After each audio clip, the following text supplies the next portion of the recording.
First of all, thank you very much for this very kind invitation.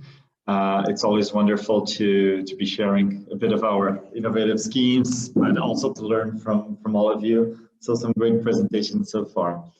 So first of all, Cascais, like mentioned, we are located in the outer skirts of Lisbon metropolitan region. So we are stuck between the Atlantic Ocean and the Tagus River. And we are a very well-known tourist destination here in Portugal. And because of all that engagement, we've been working a lot on climate action, so both mitigation and adaptation.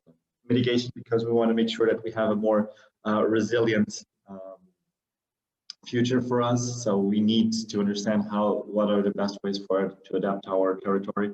And of course, we've done two leading plans and strategies here. So one is the strategy for climate change, which kind of identifies what are the climate scenarios and then updates them as the science evolves. And the other one was based on that assessment, what are the action priorities that we should implement to make sure that we are a bit more resilient until the threshold of 2030, which is the goals of the SDGs. So it's a good time frame to be working with. And, and finally, we also developed the first Portuguese carbon neutrality route 2050 in line with the Paris Agreement and our national commitments as well. So it's something that we are working on and actually defined a few of the actions that we are going to share here today.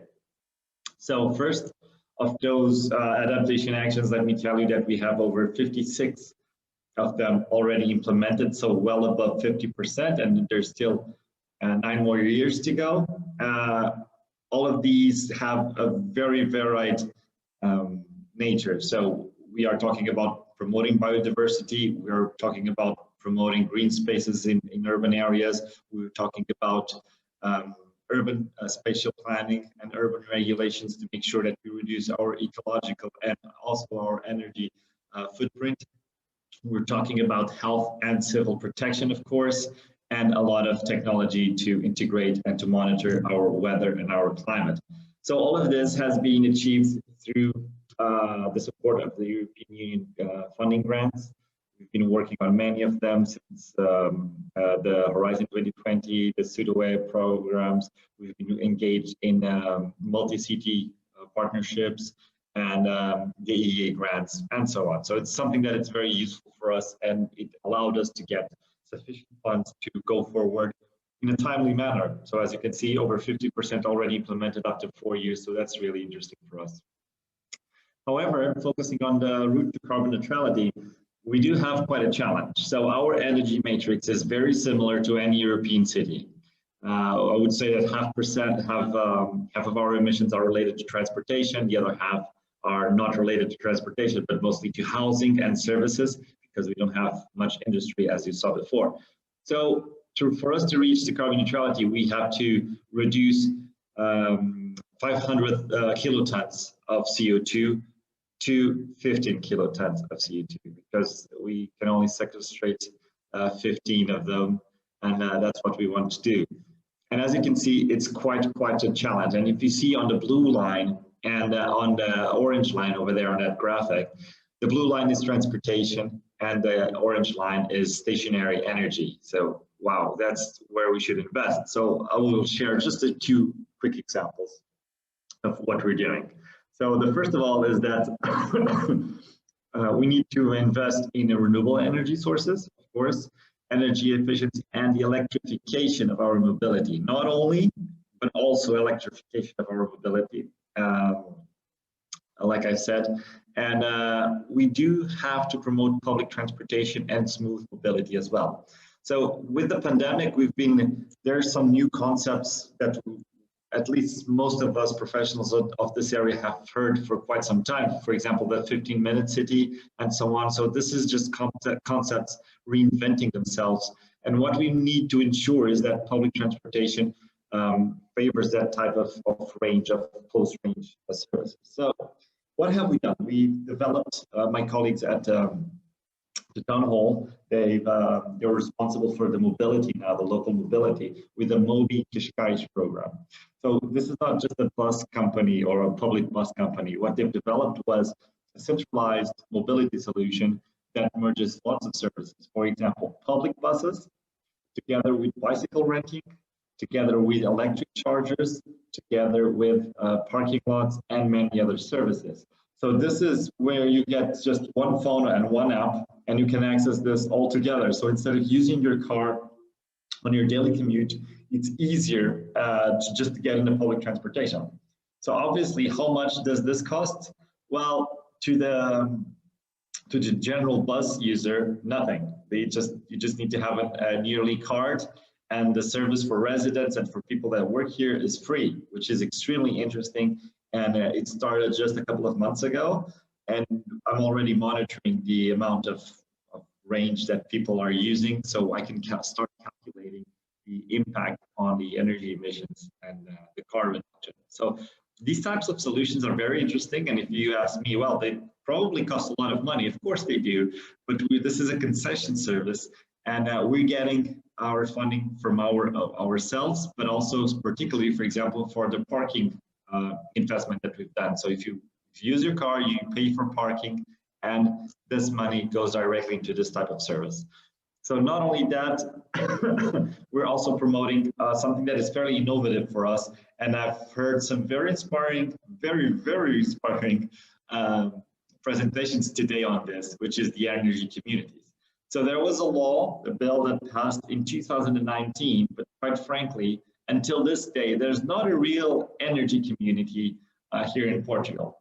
There's one which is a private a gated community, as we call it, and I wouldn't say that there's a shared responsibility between stakeholders on that stance. So we want to make sure that we try to store energy, produce energy from renewable energy sources, and take advantage of the interest of investors in these solutions. So what we want to do is we want to produce every year over 200 gigawatts of energy from renewable energy sources. And we've already monitored exactly how much we specifically us, so on the town hall universe, our buildings, our schools, we can have approximately 60 gigawatts of production just on our public buildings. So that's a significant leap, and we're going to leverage all that amount of energy in our future contracts. So obviously this is something that needs to be shared among stakeholders, citizens, and everyone that is interested in this innovative schemes. And why is that? Because after 2 years, if you take a good look at it, there's no energy community case study. And why is that? Because it's a very complex mechanical to implement such things. And I wouldn't say that the investment is the problem. I would say that the understanding of how you can do this is the challenge. So obviously we're going to do all that together. We're already implementing it. And quite frankly, it's very interesting to be working on a daily basis and getting emails and phone calls from people interested in investing in us. So it's a very rare situation where instead of getting or looking for the funding, they come to us. So that's very unique, and it shows the potential of this idea. Obviously, we've submitted this to some funding, European funding as well, and we have won the European City Facility Award. So we are at the verge of finishing the investment concept to do this. This is why I already have all these numbers on my head, because this is all very recent. So whenever, just as a summarizing of what we're doing, whenever you want to make sure that you need some investments, or if you're going the right way or not, make sure that you have a planning instrument that you're basing your actions. So if you do a strategic assessment, if you do an action plan or something like that towards energy efficiency, be sure that it's certified, that it's official for your city. This way you have all of your ideas and your projects duly based on a goal, and it's not something that came up. This is something that was proven by professionals, by yourselves, that is the best way forward. So this actually helps you in the future when you want to apply for grants, or if you want to be promoting yourself within, for example, the SECAP or the SDGs or any other national commitments. So this is one of the most important things that you have to consider. Also, any idea that I've heard today, and even this own, is highly replicable on any city that is here today. Anyone can do this, I believe. So why are we doing this as working alone? as like the first guys that ever are doing this just because it's a new thing in Portugal. Well, that's obviously the wrong approach. And actually, SCORE project has helped us immensely. These excellent professionals are working with us. We've been sharing together some information, and we're moving forward together.